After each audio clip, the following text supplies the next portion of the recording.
welcome to a brand new episode of the Jedi Way. I know it's been a bit, but we are back to have some fun conversations about the world of Star Wars because so much is happening in the world of Star Wars. You all might be thinking, what? I haven't heard much of anything. There's a lot going on. We're going to cover it here on the show. A lot of fun stories and some big stories as well. But I am Roca Fett, John Roca here around these parts, joined as always by Kevin Smets, the Smasher himself. How are you, Kevin?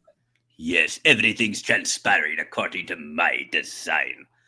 Good to be no, back. another We flow. would have been recording like 5 minutes ago, but as I was adjusting my camera, the wall socket thing flew out, so I had to restart my camera. But It's good to be back. I'm going to turn the volume up a little bit so I can hear you better. Okay, yeah, good to see you as well. And unfortunately, we will not have Laura Kelly for this episode. She's working, and it just was a tight squeeze schedule-wise to make it happen. So since she held down the fort the last time we did the show, we went ahead with me and Kevin. Hopefully, we'll do a good job talking about all these stories, but we'll miss Laura, and I'm sure she'll be back when we do the show again. I have a theory. Yeah. I think that Laura and Kevin are the same person, and they just took masks off. And it was just costing too much money for the CGI and the AI to have us both on. It's a good point. So she's not on, then I'm on. So yeah, we missed you, Laura. We'll be back at it. I'm sure. It sounds like there's going to start being a lot more Star Wars news coming down the pipe. Oh yeah, for sure. We're going to cover a lot of it here on the show. And just a reminder to please subscribe to the channel down below and hit that bell button so you see we're dropping all the content just like this that pops up here on the new John Roca channel. We appreciate it madly. And Kevin, where can they follow the stuff you got going on your channel, buddy? They can follow my stuff at, oh my God, I forgot what I bought a Is it too early? I bought a URL and I forgot about it. Actually, that reminds me, we could put it up on here. So then I won't forget it either. Revanmovie.com. There you go. Revanmovie.com. Go and follow. Revanmovie.com will take you right to Star Wars Squad, home of the KOTOR movie saga, and all my stuff there on YouTube. And so that's what I got going right now. We've just been enjoying the post-convergence release lull, and we got more stuff down the pike. So that's good. Yeah, he has his YouTube channel here. Yeah, it is at Star Wars Squad. 85,000 subscribers. Congratulations, man. That's good numbers. Good numbers there. So go and subscribe.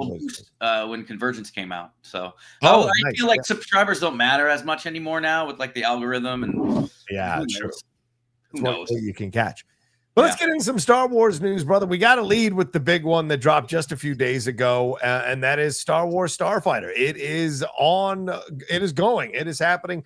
It is going on here, and there was a production that's already started last Thursday. Lucasfilm marked the occasion by unveiling the full cast. As you see in the picture there, you have Ryan Gosling, and he's joined by the main young kid, Flynn Gray. They're sitting on top of a land speeder there, but the other names that were announced in this cast, two big names here, Amy Adams and Aaron Pierre. We're about to see Aaron Pierre in Lanterns, and of course, Amy Adams, Oscar-nominated actress, being a part of this as well, joining the rest of the cast. That includes, as I said, Flynn Gray there, but also Simon Bird, Jamal Westman, Daniel Ings are all part of this cast as well. And of course, they join Mia Goth and Matt Smith along with Ryan Gosling to be part of this Star Wars. Also, it's being directed by Sean Levy. So what are your thoughts on this cast here? What are your thoughts on the announcement? And we're going to get to the cinematographer in just a second, but what are your thoughts on so far on just the cast side of things and what we've gotten here announced and the fact that they're already starting to shoot? Well, how to make sure my wife wants to see a Star Wars movie in the theaters? Yes. Cast Ryan Gosling. So already I know she's going to be down to see it, maybe even opening night. Right. She likes herself some Ryan Gosling. Hello. And it's probably because I look just like him, right? So it's totally. Right? Yeah. Absolutely. Yeah, of course. No, I'm joking. But the cast announcements, what I like about it, and I'm just kind of quirky, Simon Bird. I don't know if you guys know who that is from the In-Betweeners. It's a UK show. You can see it on Amazon Prime. It used to be on Netflix. And then he did a show called A Friday Night Dinner. Okay. And he's just really funny. He's like a comedian, like a comic actor. And he's really good. So any In-Betweener fans out there, sign off in the comments below. It's about like these ridiculous kids growing up in high school and or in the UK. But Simon Bird's a good get because he's going to be, that's an underrated pick, and I hope that like, not that he's not someone now, but that maybe that could launch him and get a lot more eyeballs on it. But Amy Adams, like that's good. Good to see Lois Lane landing on her feet. Okay. She's like the mom of the son, and the son the next to Ryan Gosling. So there's been no story leaks out there, so this is all conjecture. Yeah, exactly. I want to put up a picture of that as you're talking about it, putting up the images of the other cast members. But what are your thoughts on who Aaron Pierre could be playing in this film? I mean, because that's a hell of a get at this point in his career and where he's at right now. I mean, it's pretty amazing. Yeah, it feels like, and hopefully it ends better than the Jonathan Majors. But Jonathan Majors, I didn't know too much about, and before I saw Kang, and I remember he was going to be the lead in Creed 3, right? And I was like, oh, I don't know that much about him, and he's actually a very talented actor, right? Notwithstanding all the stuff that happened on the side. So it's kind of, or like when Sam Worthington, like all of a sudden was like in everything, right after Avatar, right? I always make Sam Worthington. So I think we're going to see a lot more of Aaron Pierre. I think Lanterns is going to be fantastic. So I don't know who. I think they said that this movie, like, it bridges between. It's like the official bridge movie between the episode 9 and then the new trilogy that's going to happen apparently now. And I don't know if you guys talked about it last week, or how they're saying that Simon Kinberg stuff is going to be basically official, like 10. I don't know if it's the start of a new trilogy, but the new stories, right? So that leads me to believe that these characters could eventually become big players in the next trilogy too. And it's kind of like how they really served the Clone Wars show as the bridge between the prequels and the sequels, prequels and the original trilogy, and Rebels too. And then they had the Mandalorian. The Mandoverse is kind of like that pseudo bridge between the original trilogy and the sequel trilogy. So this movie, I think, is going to have a lot riding on it. I think, and I'm excited because, Ryan Gosling, like, I loved him in Drive. So I feel like he's going to be like his character in Drive, right? Like, a hotshot badass pilot. I don't know if they'll take anything. They like to borrow things from projects that aren't happening anymore. So maybe they'll take some things that Patty Jenkins was planning for her Rogue Squadron movie. Maybe we get the Top Gun in space type thing. Or, it feels like to me, like it's going to be another one of those escort missions. And it's like, they can't do that in every Star Wars story. They just did it with, Mandalorian and Grogu. And now you're going to have another, Last of Us type journey story. So, but I'm very interested with this cast. I think the cast is solid. Yeah. And I don't know much about the young man. Has he been in other stuff? Flynn Gray? Here's the cast as you were mentioning it here. Matt Smith. Face to the names. Yeah, Matt Smith, Mia Goth. Oh, that means Palpatine's in it. Confirmed. Remember they used to say that they thought he was going to play Palpatine. The young Palpatine. That was the rumor for Rise of Skywalker or something. That was I remember that.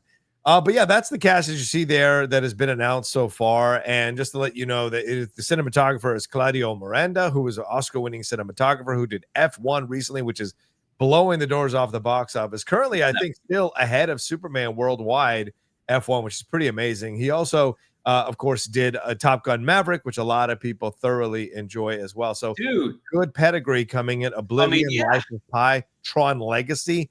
And even Curious Case of Benjamin Button, which I think is a phenomenally well shot film in terms of the cinematography. So the fact you're bringing that kind of weight to a project like this, along with the actors like Amy Adams and Gosling and Matt Smith and Mia Goth, Aaron Pierre, it just speaks volumes about the kind of seriousness they're taking in terms of their approach to this movie. Whatever happened to that talented young child actor that played the Brad Pitt character in Benjamin Button? Like a little baby. The little baby. He was really talented. He really did a good Brad Pitt impersonation. But dude, if you said Top Gun, like, I'm sorry, like we're gonna get Top Gun in space with this one, and that's gonna be sick. That's what it feels like as well. The cinematography in F1, I got to see that in the theaters. I saw Top Gun in the theaters. I mean, those movies are meant for theaters, and I think they're doing that, John, because I think it's all over the TV now. It's all over Disney Plus. It's which whether I believe it's oversaturated or not, like, we got to get butts back in the theaters. And reason to get people back in the theaters is going to be, oh, you need to see this on the big screen. This is not just something you're going to wait for Disney Plus. Even though there's countless hours of Star Wars now on your regular at home, you're going to want to go to the theater for this. And I think that's the aura that the F1 movie had, obviously, and the Top Gun movie had. Yeah. Well, when you look at these two actors too, I want to bring it back. I know I keep coming back to this, but Amy Adams playing the mom, I think is going to be interesting. Like, how big of a role is it going to be? What is the role she's playing? I know we are in an age where there are no Jedi, I don't think, because it's the last Jedi. So will she be force sensitive? Will the kid be force sensitive? Because I don't think you cast Amy Adams in a mom role just to cast Amy Adams in a mom role. And the same thing with Aaron Pierre. Like, this is an up and coming actor who is not going to his team is not going to have him take a role in Star Wars that doesn't have some significance. And the same thing with Amy Adams. So are we looking at a little bit more of a mom character here? Like, she's got more to do in this film than we think. And Aaron Pierre, are we looking at the fact that he could be one of the main villains teaming up here, or could he be working with Ryan Gosling? Is he like, are they working together to make sure they get Flynn Gray across the line? Maybe another hotshot pilot. Maybe it's like the Val Kilmer, Tom Cruise dynamic. Or he could be a villain. Amy Adams with that being the mom role. Like, I feel like it's going to be, and this again, there's no spoilers here because there's no. I don't know. Right. I think Amy Adams is going to be like, look, I had a tryst with the Jedi. And I don't know if it'll be a famous Jedi, but I was in Niamos on a vacation weekend, and I kind of got carried away with a Jedi. I have this son. He's making blocks. He was making blocks float around when he was little, and rumors are that they're after him now. And so, Ryan Gosling, can you get him across space? But you can't do hyperspace because that can be tracked, and then you'll need the fastest pilot ever, and that's Ryan Gosling. And then maybe Aaron Pierre is like the other pilot or a bounty hunter that's like, well, I'm the fastest pilot. So then it's like this space chase through different galaxies or whatever, but without hyperspace. I don't know. Yeah, I'm casting there, but I feel, again, I don't know if they can go with another escort this young person of interest here. So, or then maybe the kid says, who knows? Maybe Amy Adams and Ryan Gosling were together, and now they're apart, and she's like, hey, you need to take the son because I can't. I don't know. It's going to be fun. Here's a crazy notion. Maybe that is the thing. Like, Ryan Gosling is his dad.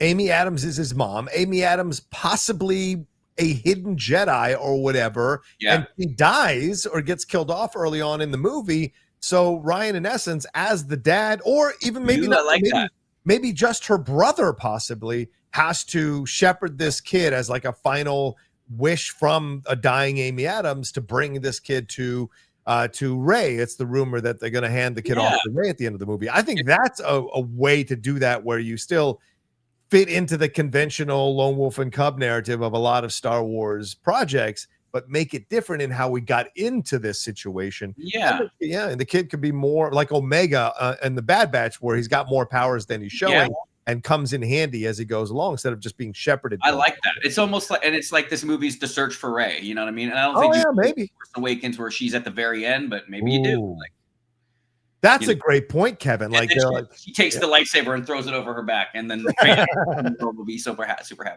Not another one. That could be interesting. Where it's like there's the rumors of Rey, and he's got to go find Rey as kind of. Remember, Rey's probably not. Maybe Rey is like, I'm Rey Skywalker, but I'm hanging out in the Dune Sea now. I don't want. I mean, you don't want to make it too much like Luke.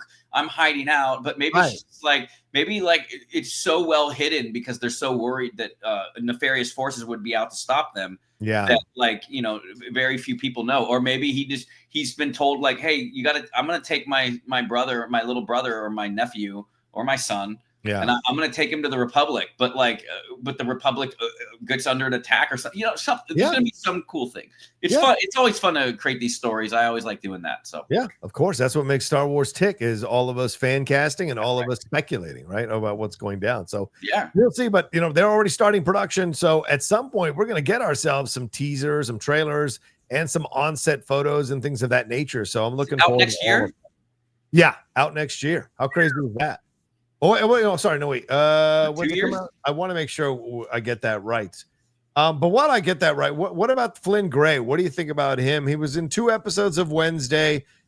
He's done Borderline. It was a series he was in. He was in the Winnie the Pooh Blood and Honey 2 film, the Santa Stories, and Sherlock and Daughter, which is a recent CW film. So do you like this kid to play the role of the kid being shepherded across the galaxy here? Oh, this and I like that it's May 28th, 2027. My apologies, y'all. Dude, okay, first of all, can we talk about freaking 2027 with the year that's going to be now with Superman, the Batman, Starfighter, the into the Spider-Verse. Yeah. Like, brother, there's so many movies coming out that year. It's going to be insane. If I still have a channel in 2027, it's going to be fun to cover it for sure. The world's kids, the AI didn't take over by then. But yeah, exactly. Do you like the AI? By the way, is going to cure cancer. I'll tell you that. That's why I root for AI, because it's going to cure cancer and then probably take over the world. But at least cancer will be cured, so then all the slaves won't have cancer. They don't have to deal with chemo and all that. Okay, back to the photo. I like that they're casting an unknown. I mean, not that he's an unknown. Some people know of him, and obviously the casting directors did. So, but that always gives me. And I'm trying to tell: is this their outfits on set, or is this like what they just rolled up? This seems like the outfits on set, especially if you're going to put them on top of a land speeder. So to me, this seems like absolutely their outfits on set. Maybe he's like a pretty smart kid that he like, you know, like that. The dynamic with Indiana Jones and Short Round. Maybe it could be something like that too.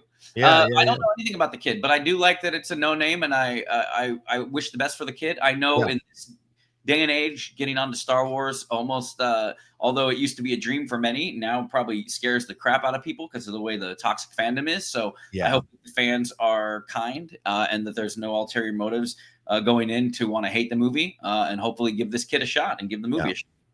One more thing to add on this before we move on from Starfighter. Daniel RPK put out this rumor that Eva Mendes might be coming back, who is Ryan Gosling's wife, that she might be set to return to theaters in the upcoming Sean Levy movie Star Wars Starfighter alongside her husband Ryan Gosling. The two will maintain their relationship on screen, with Mendes playing the wife of Gosling's leading man. So we haven't seen Eva in quite some time. She took time off here to raise her family. And of course, she had been successful as an actress in Hollywood. Her and Ryan Gosling, they're not struggling for money with Ryan and what he's pulling in and what she's pulling in. So what are your thoughts on this? Do you like the fact that they would bring the off-screen romance onto the screen here to be a part of the Star Wars franchise? And do you think she fits in the Star Wars franchise? I mean, they did that with John Krasinski and Emily Blunt, right? Like they're together, and they're John Krasinski and Emily Blunt, aren't they together? Yeah. What project were they together on Star Wars? What do you mean? Place, right? Weren't they in A Quiet Place together? Oh, yeah, but I'm talking about in Star Wars. Oh, you just mean overall? Well, yes, that I'm is saying overall, like bringing in a real life romance on the set. Sure. Could sometimes translate into good things. So, I think that why not? I'm trying to think if that happened. I mean, I know that you have. Dennis Lawson is like the uncle of Ewan McGregor, and there's that kind of familial bonds. But has there been any, Rocha, of romantic? Well, I mean, Mary Elizabeth Winstead and Ewan McGregor, right? Mary Elizabeth playing Hera, and Ewan is Obi-Wan. But you know, they've been on. Yeah, exactly. They've done stuff in Star Wars. I don't know if they've been on screen together that I can recall. Why not? That's cool. That's a good way. Look, if you're Eva Mendes team. That's the way to remind everybody who you are, because you're going to be in the biggest movie of 2027 or one of them, you know? So I think it's a smart play for her and her team. And, again, since we really don't know too many details now, we know that it potentially is the wife. Interested. What do you think about that? It's a fascinating thing, because if you look at Eva Mendes' career since 2012, where she was in the film with Ryan Gosling, The Place Beyond the Pines, it's been a couple of commercials, a Pantene commercial, then a TV movie called Clear History, a movie called Lost River in 2014. Then there's nothing for 7 years. She does one episode of Bluey in 2021, that animated show, and then Bluey book reads last year. So there has not been much from her feature film wise since 2012. So it's a fascinating thing to bring her back onto the screen to do this. And maybe that was all part of, because I mean, Sean Levy has those kinds of sets that are much more, playful, open, interactive. Certainly he had Blake Lively being part of Deadpool and Wolverine as Lady Deadpool and Ryan Reynolds being in that film as her husband in real life. So this is something Sean has a track record with and not an issue with, and he worked with Eva Mendes and the other guys. If you remember those hilarious scenes with her and Will Ferrell and Wahlberg. So certainly there's going to be a little bit of playfulness and seriousness, and you want an actress that you've worked with before. So I kind of like the idea, although I don't 100% think of her as fitting into the Star Wars universe. I also think this movie is an unusual Star Wars movie, so maybe it does fit in the approach Sean Levy is taking, Yeah, I mean, I think that, that the same could be said when you always hear of other people, like there's Laura Dern, and Laura Dern was announced, like, right? Like Dr. Ellie Sattler's in Star Wars. So, it's going to be interesting. For one, I'm real excited. I didn't realize that cinematographer was the same one that did Top Gun Maverick. So that made me like triply excited. I mean, cast aside, the cast is great, and I always love Amy Adams. So it's gonna be fun, man. Yeah, we'll see. Oh, well, let's move on to some other possibilities in the world of Star Wars. We're going a little bit back in time for this one. What are your thoughts on this, Kevin? Alden Ehrenreich back in the news here, talking about Star Wars himself. He was, of course, he's got a lot of projects going on here, but he was speaking with Collider's Robert Bryan Taylor, and Ehrenreich noted that he would return to the Star Wars franchise as Han Solo, provided that he gets to portray the, quote, right version of the character. He said it would have to really, really be the right version of it. He first stepped in the role, of course, back in 2018. The film did not do that well, but he did say that making a movie is stressful no matter what. Your job as an actor, in a way, is to use the energy that's happening around you, and sometimes that energy involves stress, but characters are under stress. There are very few characters who are just having a ball, so it's contributive sometimes, as long as it's an environment where people feel safe. And after the box office performance of it, he highlighted that it did help him secure high-profile roles in the aftermath.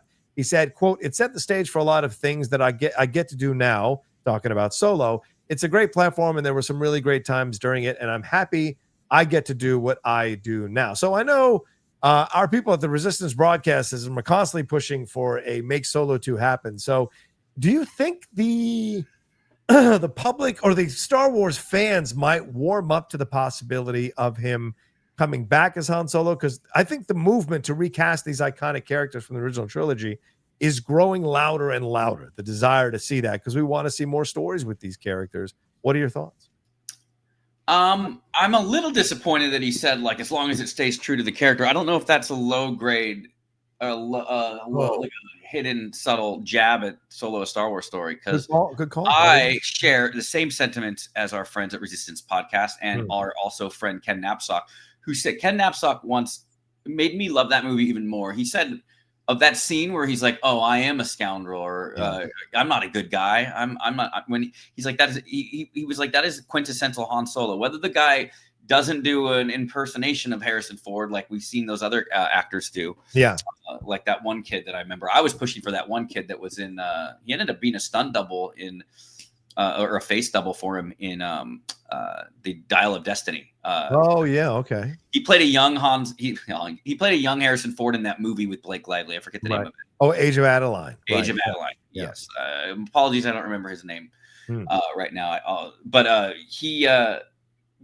thought Alden, as far as the character, yes. When that movie came out, it's just a couple things. It's like no one wanted it, asked for a Han Solo movie. They were wanting an Obi-Wan movie. Yeah, and you hear about that Obi-Wan script that was turned away in favor of this, and then nobody wanted a Han Solo movie in the summer.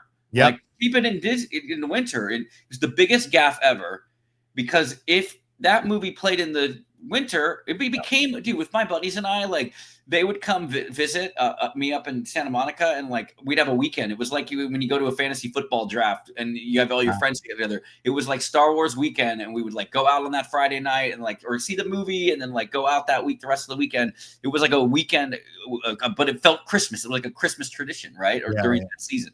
So, but back to my thoughts on it. I just hope he's not, because I think he should be proud of Solo, a Star Wars story.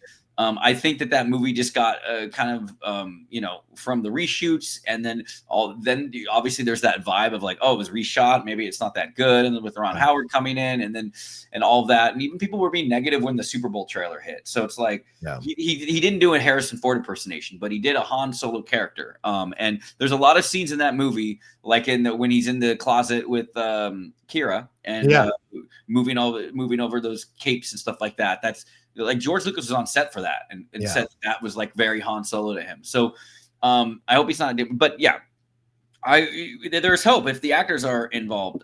I think that his might be a little more tainted than the others, though. You know what I mean? Like, I think if Sebastian Stan was announced as Luke Skywalker, people would lose their mind, right? Yeah. If Millie Bobby Brown was the next Leia. And then I think if they did a movie with those three or those two, then they could bring Aldren and he could be like that link between. Like, I don't think they should do another recast, right? Like, you know my thoughts on Andor, how they recast Jimmy Smits. Like, it just sucks. Like, I mean, I thought that Benjamin Bratt did great, but it's like in Star Wars, it's not like other movies where you can kind of get away with those recastings and Batman and stuff like that. So.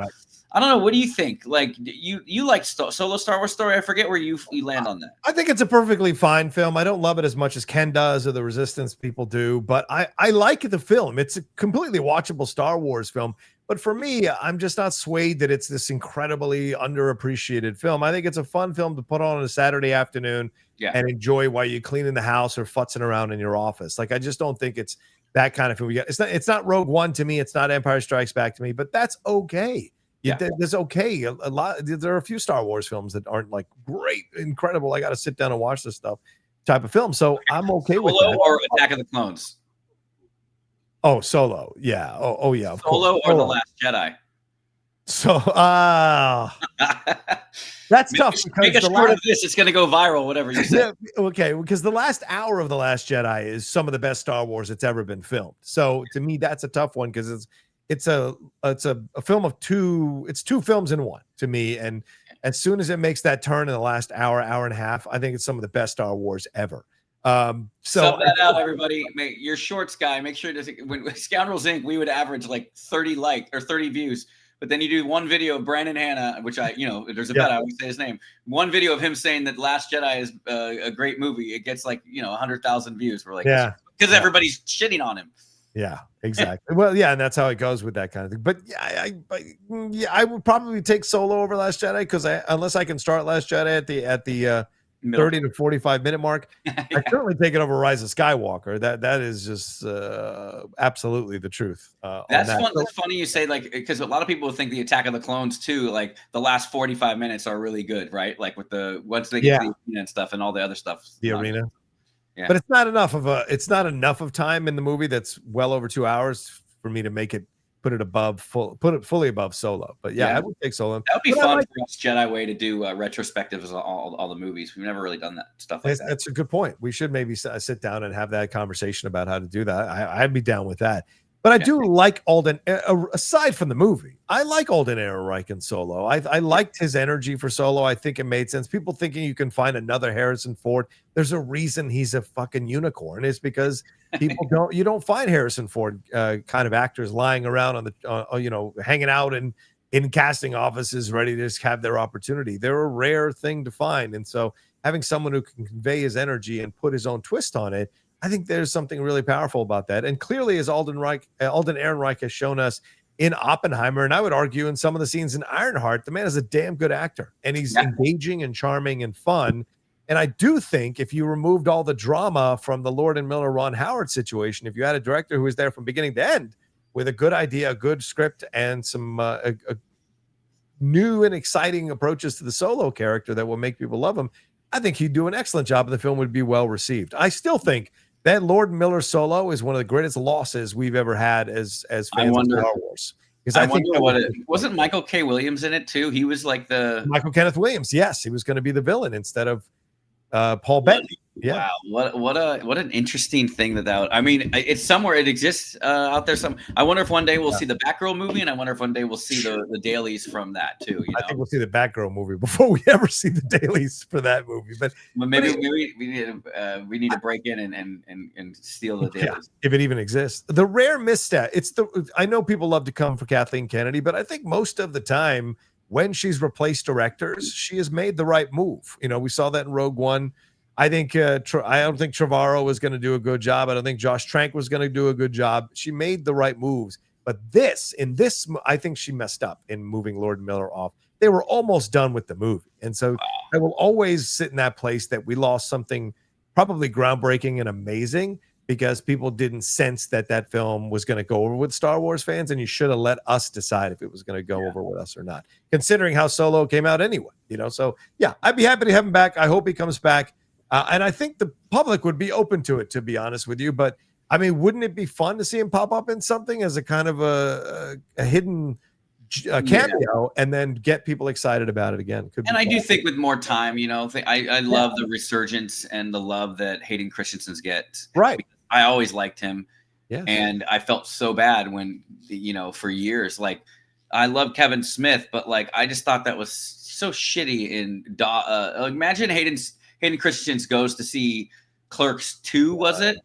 And they have a whole beat where he's making fun, high wooden acting, ruining saga. Yeah. Like, imagine like Hayden went with his girl to see that. And like, yeah. So I'm glad that he's getting his flowers, and Alden will get his flowers too. Well, make Solo 2 happen. #. There you go. Make Solo 2. There's nothing Kevin Smith has ever done as an actor that can match what Hayden Christensen did in Shattered Glass. So, and Life as a House, I thought he was good too. Yeah, right, exactly. If you're going to make fun of an actor, you better be better than that actor. I mean, if you're at a certain level, Yeah.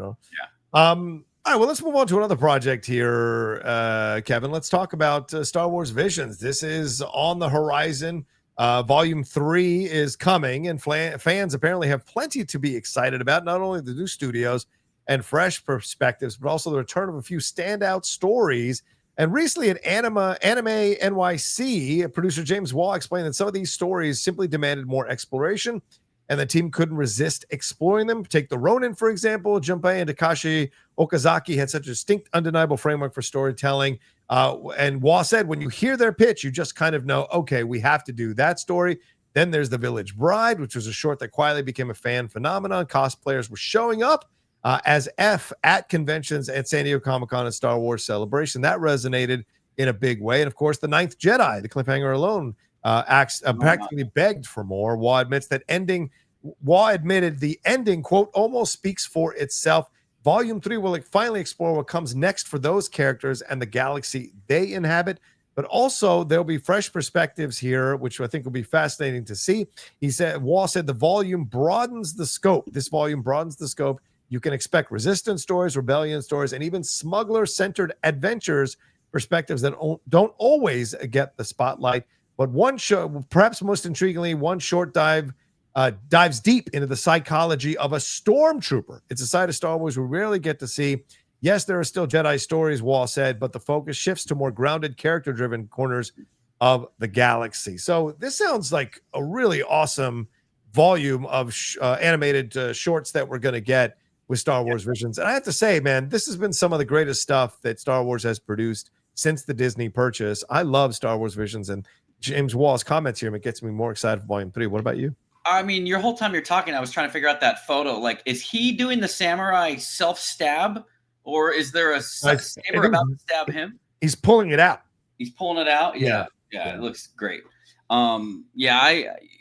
It's these stories, it's interesting how it touched a lot of people in the right ways. And while I remember there was a couple of them where I really wanted sequels to, and it's been a while since I've revisited those, so I'll have to look up what the ones. But I really wish that, and maybe they would have do a Fathom events. Like, I'd love to see some of this animation on in a movie theater. You really get that vibe going.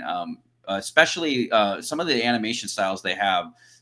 Some go in a more artsy way, and some go that just classic anime, Gundam style. You know what I mean? That's crazy style. But I'm all for more of those kind of stories. they're like Elseworlds type stories, you know. And so I'm excited about that. When's that come out again? Did they say? Does it say in the article? Let me take a look for it. Yeah, I mean, I love this as well. I'm a big fan of the Visions, as I said, and seeing where I think it's coming out this year. And shout out to Disney Plus now. They're giving Lucasfilm Animation its own section on the app. Yes. Which is kind of a big deal too, I think. I think that's giving them their flowers. October 29th of this year. So later on in October of this year, we will get Star Wars Visions. And here are the names of the titles: The Duel, Payback, The Lost Ones, The Ninth Jedi, Child of Hope, Yuko's Treasure, The Smuggler, The Bounty Hunters, The Song of Four Wings, The Bird of Paradise, and Black. Duel will be, of course, Takanobu Mizuno. The Lost Ones is Hitoshi Hag. Ninth Jedi is Naoshi Shiotoni. Yuko's Treasure is Masaki Tachibana. The Smuggler is Masahiko Otsuka. Bounty Hunters is Ken Yamamoto. These are the directors. Song of Four Wings is Hiriyasu Kobayashi. The Bird of Paradise is Tadahiro Yoshihira. And Black is directed by Shinya Ohira. So, and then Kevin Smith is also doing one called. No, I'm just kidding. Yeah, of course he is. And the studios are Anima, Kamikaze Duga, Kinema Citrus, Production IG, which I love, Production IG, Kinema Citrus again, Studio Trigger, WIT Studio, WIT Studio, Project Studio Q, Polygon Pictures, and David Production. So, and they're all coming out on the same day. All of them coming out. Oh, interesting. Yeah. I don't know. I like that Andor, that month of Andor. Even though they were doing 3 at a time, I like the. I guess with Visions, though, it's like, you can do it all at once because it's kind of like an anthology. Exciting. Yeah, you kind of want to go to the next one. Yeah, very excited. I hope it's great. And just like, I know What If kind of lost a little steam in season 3, but I like when they do these kinds of animated compilations. It gets you excited to see more. And I like the idea that they open the door to different, shall I say, pun-wise, visions of Star Wars and have people come in and deliver other perspectives that are badass, because we always get the Western perspective. So to see the Eastern perspective, the European perspective, that kind of stuff, I'm a big fan of it. To Very see true. the approach. I agree. Yeah. All right, let's move on to some Darth Vader news, some novel news. This is happening. This is Darth Vader clashing with the Emperor in a brand new Star Wars story. Adam Christopher's Master of Evil promises a terrifying look at Darth Vader. Fans will get to see more of the early days of Darth Vader, which, Kevin, a lot of people have been clamoring for. Yeah. His quest to conquer death itself and the new burgeoning galactic empire. There was an excerpt that was released from Penguin Random House where it takes a closer look at the complex relationship between Darth Vader and his all-powerful master, the Emperor Palpatine.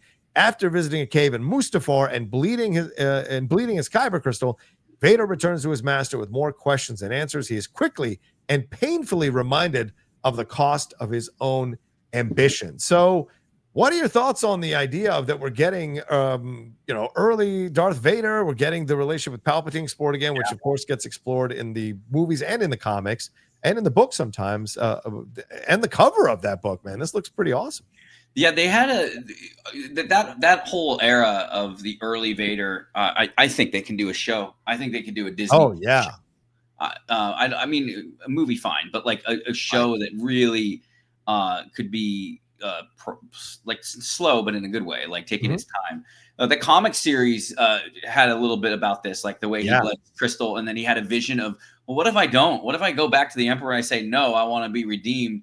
And then, like, Obi-Wan is there, and Obi-Wan accepts his forgiveness, and he lives that whole fantasy out. And then, like, reality comes crashing back, and then he realizes that he's powerless. He's a slave. He grew up a boy slave, and he's a slave now to Palpatine. And I think that that's a very sad, really hard story to really fathom, right? And so with this novel further exploring it, it always gives a chance that, maybe people will really take to this, and then they'll be like, hey, well, let's do an adaptation of this, or even a mini series, like a one shot, like a 4-episode max, or they call it a mini series or maxi series, where we can get Hayden and those growing pains. He's talked about in interviews that he'd love to explore those early days of it. Less as into the early days of the Empire, because we get a lot of that anyways with like Andor and stuff like that. Right. But the early days of Vader and what he was going through, there was a novel that came out. It's not canon anymore, but Legends, which covered it too. Oh yeah, his early days, and also him like when you hear like he's in that thing in Empire because he's trying to heal himself. He's trying to like heal his body and stuff, and using the Force. And when you hear like the breakdown of like the way his machine works, and he's more machine now than man. Like anytime getting to dive more into that and expand on that story is going to be great. And again. The comic kind of covered a little bit, so I wonder if it's like doing it parallel. It's going to kind of have the same story, and if it does, it's a very fascinating. You could just look it up. If you just look up like Vader bleeding lightsaber crystal, you could see the comic book panels of like him fantasizing. Even then, after all of that, he's fantasizing. Well, maybe Obi-Wan will take me back, and then the devil inside him, or the dragon from the novel Revenge of the Sith, they call it the dragon, but the dragon inside him is like, no, he would kill you. You would be, like it's a fascinating story. Yeah, it's supposed to take place between the events of Revenge of the Sith and A New Hope. And specifically, according to the write-up here on Dork Side of the Force, it takes place at a single point during, as you mentioned, Kevin, Charles Soule's 2017 Darth Vader comic book series. Oh, great. Yeah. The book sees Vader on a quest closely monitored by Palpatine to learn more about the Force and the role it plays in, quote, the secrets of life and death, according to the official book listing on Penguin Random House. So this is fascinating because you have to believe that the Amidala stuff is going to come into play here, don't you? I mean, this has to be a thing that he is pursuing and looking at. And if the Emperor is watching him, how much of the Emperor's manipulation will come into play here with Vader? Because just because he's this badass that we remember from Revenge of the Sith, but before New Hope, he's still young in how he's using the dark side of the Force. So the Emperor would have an ability to manipulate him and work. So will this build up even more sympathy for us, for Anakin, for Vader, as people are reappreciating Hayden Christensen's performance of Anakin is going to be in Ahsoka season 2? Is this a way of kind of maybe greasing the wheels even more for an early Vader series, as you were mentioning, or an early Vader movie? I think would be fascinating. That whole thing about preventing people from dying, I was just kidding. But now you joke, she's dead anyway. You choked her, so now you live with it. No, it's the ultimate betrayal, but he remains. He's stuck. He purposely made. I feel like I don't know if this is canon or is from the old version of canon, but he purposely made that suit weaker to keep him in line. It's like, we're going to be the Anakin of old, so I'm going to keep him. He's going to be my little pet until he can replace him with Luke, or with someone else who's bigger, better deal. So. Yeah, I'm excited for that. That's cool. I didn't know that they are giving credit to the comic. That means that they're not going to stray too far from that. And if you get a novelization of some of that stuff that happens in the comic, it's great. Yeah, agreed. I really enjoyed reading that comic. I remember reading those during the time we were at Collider doing, I forget the name of the show that we did there, but we did the Star Wars show. Then we had a fun time talking about Jedi Council. Jedi Council, that's it. Yeah, I get it confused with Jedi Alliance, was the one we did on the other on BuzzFeed when we would do the show as well. Yeah.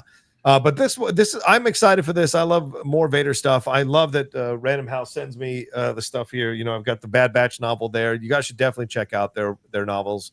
A lot of them are really excellent and fun reads as well. And this one, Star Wars Masters of Evil by Adam Christopher, comes out on November 11th. So we're just around the corner. So hopefully I'll get my copy soon, because I will dive into that and read that, maybe even review it here on the channel. We will see. Yeah, that's going to be one that I'll read too. Okay. We'll have conversation. And then Laura will read Plagueis, and then we'll. The High Republic's over now. No excuse, Laura. You're watching. I know. I'm just kidding. You live in constant hope that she will finally cross that bridge and read it. I love it. And have you heard this? Let me read you this. Speaking of Plagueis, have you heard this? And this is kind of a out of left field thing. As I remember, as you said, Plagueis, that there was something that popped up earlier this week. Let me read this article here from Gaming Bible. Releasing later this year, the Star Wars universe continues, and this time fans get to finally hear more about the mysterious Darth Plagueis the Wise. Since Darth Plagueis' surprise appearance in the season finale of The Acolyte, fans have been eagerly anticipating his full return. However, with the Disney Plus television series getting canceled after just one season, it seems as though Darth Plagueis the Wise will have to retreat back into the shadows. Well, in the upcoming Star Wars novel by Adam Christopher, the one we just talked about, A conversation between Darth Vader and the Emperor Palpatine may just shed some more light on the mysterious Sith Lord. Set to be released, as said, on November 11th. In the wake of Emperor Palpatine's rise to power, the true nature of his most sinister enforcer remains a mystery. Darth Vader is a dominant yet elusive figure, the shadow cast by a malignant imperial regime, unknowable to even its top officials. But even as this humanity gives way to myth, Vader remains haunted by the promise of the dark side, seeking the ultimate power that his master has hinted at but withheld, the power to conquer death itself. Although there is still a while to go until we can finally get our hands on this book here, Star Wars Holocron recently released a passage, and here's the exchange. The Emperor, you were enamored with that story, were you not? The tragedy of Darth Plagueis the Wise. Oh yes, the dark side has the power to hold back death, even to venture beyond it. The book describes that he steps closer to Vader, pointing one gnarled finger at him and says, "That is what you want to know, is it not? The secrets that lie beyond. You think they will allow you to be reunited with her, do you not?" And so people are asking now, could this hint at the return of Darth Plagueis? So what are your thoughts on this as a massive Darth Plagueis fan, Kevin, that this will be a part of the book and possibly opening the door to his return? I think that it'll always just be this like carrot that's dangling in front of him. And I think that Anakin is or Vader is kind of stupid at this point. Like by the time he's in the suit, he should realize, oh, he was lying. I got duped, but now I'm stuck. Right. Him like, well, yeah. When are you going to tell me? Like, let's bring back Padme and stuff. And in the comics, he's obsessed with that. He's trying to do it. He's doing it through like portals. I forget the specifics, but like dark side energy and portals and stuff like that. But eventually, he's going to realize Palpatine was full of shit, right? He's got to eventually be like, dude. And what's ironic is it's through the Force and through the light side is where you can achieve, life after death, or the Force, which he eventually gets to do, and then he serves out his days in the world between worlds, perhaps. But as a Plagueis guy, any mentions of it, but I hope they don't bring Plagueis back. I will say, if you do want to see Plagueis but not read the novel, Everest Productions, they don't do it with AI. I know the AI storytelling is a big thing on YouTube right now, where they're taking scenes and doing it, which some of the stuff is crazy how they do it. But he actually uses animations, and he's done a full translation. Everest Productions, they're friend of the KOTOR family. So nice. If you want to see the Plagueis novel in like animated form, kind of like how I do my KOTOR movies, you can see it there. But Plagueis is a fascinating character. I do want to know how close they would stick to the original novel, which is now not considered canon. But it's interesting that they bring that up in the novel. That novel is going to be awesome, Rocco. I'm excited for that. Yeah, me too. I'm looking forward to it. Another thing that we might be looking forward to, Kevin, which I think is a fascinating thing. Let's talk about this. This just got released today. The Lego $1,000 set that is the Star Wars Death Star with 38 minifigures. I'm going to put up some pictures here as you look at it, the different sections of this Death Star. You open it, you can see what it looks like there. If it was to sit on your mantle with a little a little plaque there telling you what that is. But you get shots of so many. You get all of these figures in here to place as you see fit within the scope of this thing. And I'm going to read a little bit more about it. It's the first look that we've had on this. It features over 9,000 pieces. It is part of Lego's Ultimate Collector Series Death Star. It's one of the most anticipated models ever, with nearly 40 minifigures and multiple scenes from the galaxy far, far away. It releases October 1st, so less than a month away here for insiders. I don't know. I guess that's a special club you joined. But these are the first official images allowing collectors to get a good look at the massive set. And we posted up a bunch of these things. It comes in at just over 9,000 pieces.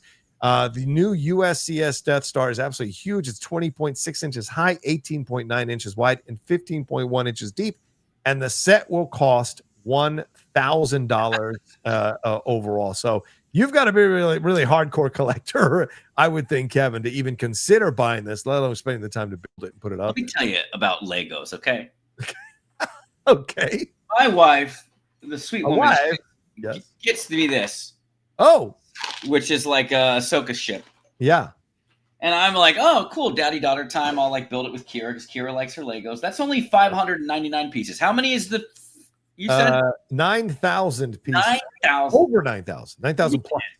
I've worked on this thing for like hours at a time. and you think you're building something, and this is what I have so far.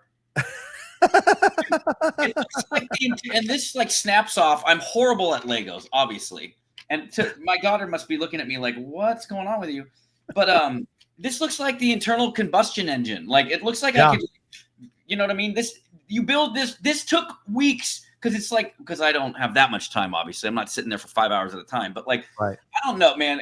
This thing does not look like I don't know when it's going to eventually start looking like Ahsoka's ship, if it ever will. Right. So I got to give credit to. First of all, I'm getting PTSD just thinking about it, and I hear 9,000 pieces. I mean, I don't know about that, but props to anybody that I thought. I mean, growing up, I used to make killer Lego towns. I could do my own police station and fire department without instructions. But some of these more complicated builds, I look at that and I say, wow, first of all, the price point, I wouldn't spend $1,000 on that. But I don't blame anybody who would. That is a sick piece of thing. I mean, the Millennium Falcon is like everybody loves the Millennium Falcon is the one. And by the way, in my telling of this, the wing already fell off. I have no idea how to put it back on. Page on the instructions will be. So this is basically going to be a lot of gray and red pieces for Kira's collection of Legos. That set, when you have that set up and you're done, must be quite the thing. Were you a big Lego guy or like? No, I missed that whole thing, and I know a lot of people. Like I know that Alex and Molly have videos building Legos. I have a friend of mine, Mark Sloan, who's a massive builder of Legos, and he's almost like the Adam Scott from Parks and Recreation. He has that kind of like nerdy thing about Legos and building stuff. But I mean, I almost want to send him the story to see what he thinks about it, and if it's his jam. Because I mean, look at all the figures you get on this thing. Yeah, that's pretty cool. Amazing. Look at all those things that you get on it, which is intense. But here's the things that other things that you get. Scenes include Obi-Wan powering down the tractor beam, Luke and Leia swinging over a chasm, the classic trash compactor scene, the Imperial boardroom, Palpatine's throne room, and more. There's even a secret room with a hot tub, which is a reference to the hilarious secret room to be found in Lego Star Wars video games. As we said, 38 minifigures, including expected characters like Darth Vader, Grand Moff Tarkin, and more of the biggest original trilogy characters. However, it also comes with Star Wars characters who've never been a Lego minifigure, like Galen Erso, an Imperial dignitary, and yes, a hot tub stormtrooper, which will be a part of this situation. So, and if you're a Lego insider, and I don't know if any of you are, you'll be able to redeem 5,000 points to receive a large poster of the UCS Death Star, and also enter a giveaway between September 4th today, as we're recording this, and October 15th for a chance to win a signed version of the Lego Star by the designer Cesar Carvalho Soares. So shout out, brother. Shout out to a Latino there. So yeah, you could do this at least. My nephew is a big Lego Star Wars guy, and I don't have $1,000 lying around to send this thing. Maybe I'll do a Kickstarter, but like I would totally send this to see how quickly he could build this thing, especially 9,000 pieces. It would drive my I wonder what the average is, and like when you're really fast, how it is, man. Growing up, I loved Legos. Kira, my daughter, loves them too. She's likes the more girly ones anyway. So it's not like she's sitting here waiting, like, why haven't you built the ship? This was more kind of a gift for me. But and by the way, this is what's this set, which I can barely do, and it already fell apart on camera, is for 9+. 9+. That means a 9-year-old should be able to do this. And look at that. At my age, it's a big pill to swallow. 9+ to 80, I think is what they're saying. Sorry. I'll take you to SeaWorld to make up for me not being able to build you a starship. Oh, that's Star Wars. It's amazing.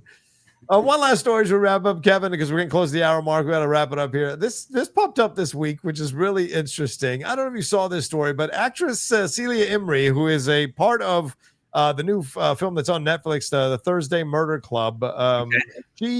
I've heard this is great, but she was talking in an interview about her time as a pilot. She's the only female pilot in the Phantom Menace. And she said, my yellow airplane was on a stand, so I was sort of, like those fairground ones. I was being rocked and round all over the place and did a lot of driving in my goggles and everything and looked very fierce. And I got told off by George Lucas for wearing lipstick. But since I was the only lady pilot, I thought, why not? And apparently this is the thing. She said, As a Star Wars fighter pilot, I never knew who I shot, whether I won or if I ever came back to Earth in a plane or not. I hadn't got a clue what the plot was. I met my Bravo leader in New York recently, and we reminisced about how we hadn't got a clue what the pilot was all about. But who cares?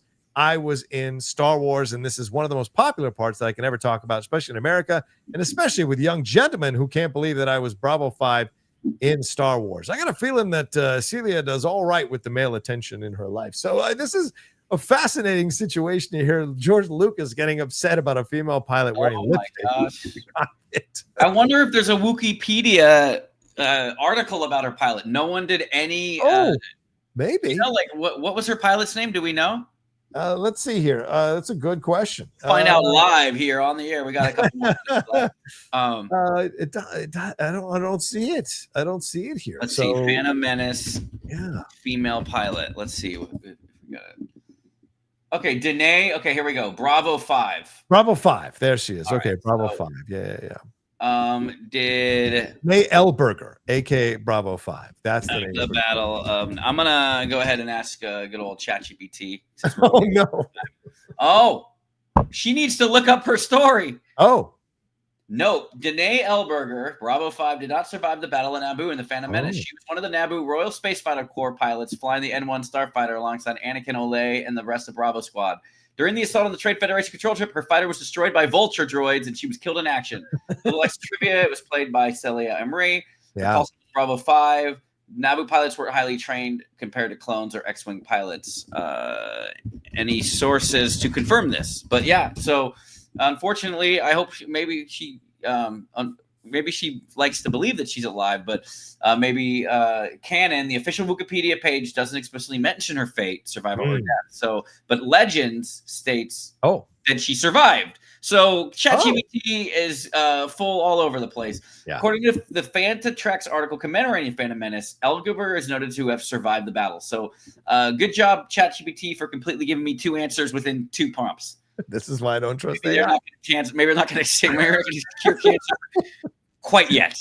Yeah, exactly. Humanity is safe for the time being. Giving it too much credit. But I think it's fascinating. But I mean, you think of the 90s and maybe George was just like, but then again, George could have told her, don't wear the lipstick. They kept the takes in there. It's not like George doesn't see the dailies, for God's sake. So wait, wasn't he there? What do you mean? He off, like he didn't even see her on set?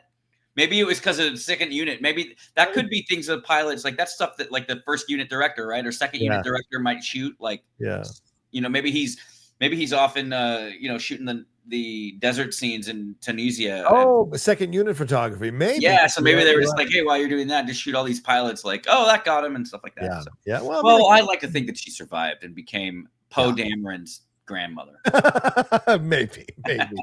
By the way, Celia, great actress, and she's no wallflower. So I love the fact that she's talking about it. And the thing is, we always have to remember this. As much as we have a fandom of Star Wars, sometimes actors do see it as a job. Now, she seems very appreciative, but of course, she's done a million things. So for her, it's nice to have that feather in her cap, but it isn't the only feather in her cap. And not everyone's going to be as crazy and knowledgeable of all this kind of stuff. So I thought it was a cute little story. And I love the fact that she's like, we were just getting rolled around and doing all these kinds of things, but she's still very appreciative of it. And George Lucas telling her off her lipstick, I think is just very funny. For God's sake, I can't imagine telling anyone off. Like, right. Faster, more intense. Faster, more intense. Do it without the lipstick. Yeah. All right, Kevin. Anything more you want to hit on the Star Wars front, or shall we wrap it up, my friend? No, I saw the only other thing I saw is they had the new Lego show. There's a show. Yes. They showed Revan in a quick shot of it. I know. Trailer, yes. What'd you think of that? What's that show called? The Galaxy. Sorry, I'm just Galaxy Adventures, isn't it? Whatever it is, there's a Lego show confirms Revan. That was kind of cool to see that. In rebuilding the galaxy, they showed a quick shot of Revan wielding his red and purple lightsaber. So that's pretty cool. So that's shout out any love that KOTOR can get. Still no news on the reboot front on the game. So keep your eyes for that. I'm gonna try to dig up some more scoops and news about the remake that's gonna eventually hopefully come out one day. But every time there's a PlayStation Direct or Nintendo Direct, not Nintendo Direct, but the PlayStation version of it. Like you're always hoping to hear something, and still no word on what's going on with that remake. But we'll keep our fingers crossed. But other than that, yeah, not much, man. It's just good to. I was texting you today. I was excited to talk Star Wars. It's been a while. It's been a long time for me. So yeah, it's been a while. Wow. Here's the shot that Kevin is talking about. I think this is a fascinating shot. I'm sorry I didn't include it initially on our rundown here, but this is the shot that Kevin is talking about. Fascinating stuff when you look at it. Yeah, rebuild the galaxy. But what do you think? Here is someone with a purple lightsaber. So look at that shot. Yeah, that's not Revan though. Revan is this one here. I'll show you. Look at my go to my camera real quick. Shot. Okay, that's a great shot though. I think that's someone bad. Yeah. That was a shot of Revan. Right. Two sabers again, but yeah. Oh, okay. Yeah. Dude, first of all, is that the first appearance that I want Revan to have in canon? No. You know what I mean? Like as Lego. It's like, oh, here you go. Because remember, we've heard the rumors, right, John? Right. Filoni doesn't really like the Old Republic or Knights of the Old Republic because he doesn't really like the gray area. Yeah. So I think it's funny. He's like, oh yeah, like give them their little Lego thing. Like, come on, Filoni, cast Keanu Reeves as Revan. Let's do it. Oh man, yeah, no surprise. Oh, I see what you're saying. All right, here. Let me. You know what? I'm just gonna bring up the article so people can take a look at it a little more clear than Kevin's phone there. But yeah, there's the shot that you're talking about. Yeah. Pretty amazing shot to see there. That's amazing. Look at that shot in there. The right's not having a good day. It's a bad day there for him. He's got a bad day over there. Great design though, a lot of fun, and yeah, I hear you. Maybe a soft opening for Revan, but we will see down the road what the role he plays. But at least he's in the animated. He was almost in Clone Wars. They actually, if you Google it, you can find previs and Clone Wars style shots of Revan. Yeah. He was going to appear to Anakin in a tomb alongside Bane, I think, and it never would be on that. I think it was shot down like at the last minute. Right. There was designs for him, so yeah, good on Revan. But yeah, I'm excited. I feel like we're gonna start. There's gonna be a lot more. I mean, especially with Starfighter in production, we got Vision coming up. Hopefully, we'll be able to do more of these shows more often. Obviously, give the fans a little break from me too. I don't want to get. Yeah, they probably get sick of me anyway. So yeah, cut it out. And the next time we see Roka, he's gonna have he has a 6-pack now. He's gonna have an 8-pack. Look at this guy. No, slimming down, man. You're looking great, dude. Thank you, man. I appreciate that. By the way, this is Dan Stevens' character in this animated show that we're talking about. He's playing Solitis. Dan Stevens playing Solitis, which is a new villain here in the Star Wars universe, and it is a double lightsaber connected by chains. Oh, interesting. And purple, which of course people usually thought people have always seen Mace Windu with the purple. Yeah. Now it's expanding to villains maybe having the purple. Dude, and think about it, you could do like some nunchuck style. Yeah. Stuff with it. Interesting. Yeah, that could be fun. All right, well, there you go. A special 5-hour deep dive of that show. That's lightsaber. Well, there you go. That's our episode of the Jedi Way. Thank you all so much for joining us here as we talked Star Wars and had some fun conversations about all the stuff going on in the world of Star Wars right now. We hope you enjoyed it and had a good time with it. Let us know what you thought about all the topics we talked about here on the show. Starfighter, Star Wars Visions, coming back, Aldren Ehrenreich as Han Solo, a lot of other things. Let us know what you enjoyed about the show and what you wanted to, what you thought of all the topics we covered. We'd love to hear from you guys. You have great perspectives. Kevin, another fun show. Please let people know where they can find you and what you got going on, brother. Yeah, listen, it's a bright time to be into the Star Wars fandom. So I think that with a lot of these projects are going to kind of blaze into, and we still haven't even talked about. I'm sure you guys did, but like Mandalorian and Grogu movie is going to be coming out next year. Right. So we're getting close to that. And I actually watched the leaked trailer from D23. So yeah, I did. I through nefarious themes. I saw someone on X had posted it. It's gone now, but that's shaping up to be good too. So yeah, you can find me again at Kev Smets on X or Instagram, I guess. But no one really cares about my Instagram. But RevanMovie.com will link you to my Star Wars squad. It's just tough. Star Wars squad right now is still getting buried by Star Wars squadrons, and I'm kind of like defiant. I want my channel to blow up enough to where it will overtake Star Wars squadrons one day. Yeah. So that's why I'm not relenting and changing it. So yeah, you can find me there. we're gonna start. We got some more KOTOR content. Our KOTOR sequel series, Shadow of the Sith, is next up. Our next episode of that. So nice. Keep your eyes paused for that. Yeah. Or, maybe follow the DC model and call yourself the Star Wars Gang, and then eventually the Star Wars League. There it is. As for me, you can follow me at The Rocha Says on all the social media, and I am there on all the social medias at The Rocha Says. And please remember to subscribe to the channel down below and hit that bell button, and let us know what kind of Star Wars content you want to see from us when we come back together, all three of us, to talk about the world of the galaxy far, far away. We want to hear from you all. We'd love to have that be a part of it. All right, as we wrap up, Kevin, let's wrap up with what I have a quote, but it's not Laura's quote. We'll save that. Right, another one. To quote Han Solo, and I thought they smelled bad on the outside. There you go. We'll talk to you next time with another brand new episode of the Jedi Way. Peace.